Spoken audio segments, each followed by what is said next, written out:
Seorang oknum PNS guru SD di Kabupaten Kupang berinisial HP melakukan perbuatan yang jauh di luar batas normal maupun akal sehat. Pelaku tega memperkosa anak di bawah umur yang merupakan murid sekaligus tetangga rumahnya.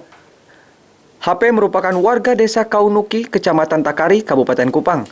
Diketahui pelaku ini merupakan guru PNS golongan 3A dan sudah memiliki istri dan 4 orang anak. Perbuatan bejatnya itu ia lakukan sejak 2016 lalu saat korban masih berusia 11 tahun dan terus berulang sampai 4 tahun. Kini kondisi korban begitu memprihatinkan. Di umur yang masih belia 15 tahun, korban tengah mengandung 6 bulan akibat perbuatan tak bermoral sang pelaku. Kasus ini terungkap ketika salah seorang keluarga korban sempat melihat korban pergi ke puskesmas untuk mendaftarkan diri ke posyandu. Keluarga korban langsung menanyakan hal itu kepada korban.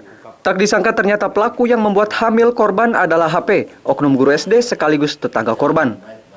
Berdasarkan informasi itu, keluarga korban langsung melaporkan kejadian itu ke Polsek Takari.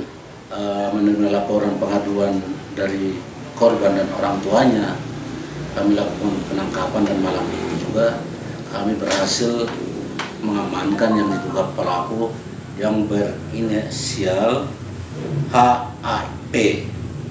Beliau profesinya sebagai seorang PNS, dalam hal ini guru di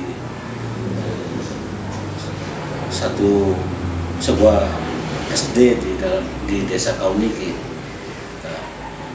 Lalu kemudian kami bawa ke kantor dan dilakukan interogasi dan pendalaman yang bersangkutan atau yang diduga pelaku menjelaskan dan membenarkan bahwa memang benar ia telah melakukan persetubuhan terhadap anak di bawah umur. Yang persetubuhan yang dilakukan oleh yang diduga pelaku ini berulang kali sampai mengakibatkan anak ini berdasarkan hasil pemeriksaan dokter di Rumah Sakit Bayangkara positif dia hamil.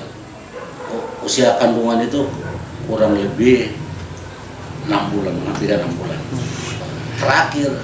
Terakhir menurut keterangan ini bahwa persetubuhan yang dilakukan oleh yang diduga pelaku terhadap sang korban ini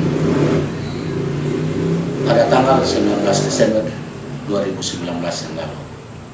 Berdasarkan keterangan pelaku, mulanya pelaku meminta korban untuk memijat pelaku di rumahnya. Tak lama, pelaku memaksa korban untuk melakukan hubungan badan.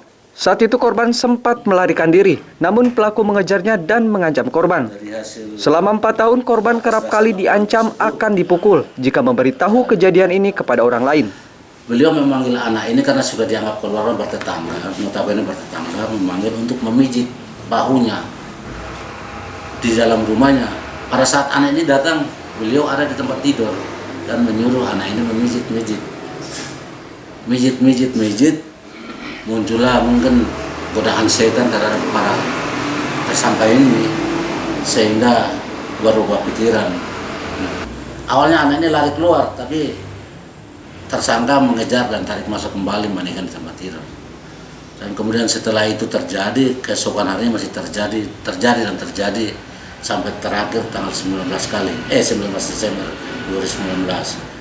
Akibat perbuatan bejatnya itu, pelaku diancam 15 tahun penjara. Keluarga pelaku beberapa kali datang ke pihak kepolisian dan mempengaruhi agar kasus ini diselesaikan secara kekeluargaan. Namun pihak kepolisian menolak tawaran itu dan tetap memproses sesuai jalur hukum. Clemens Funit, FB TV, melaporkan.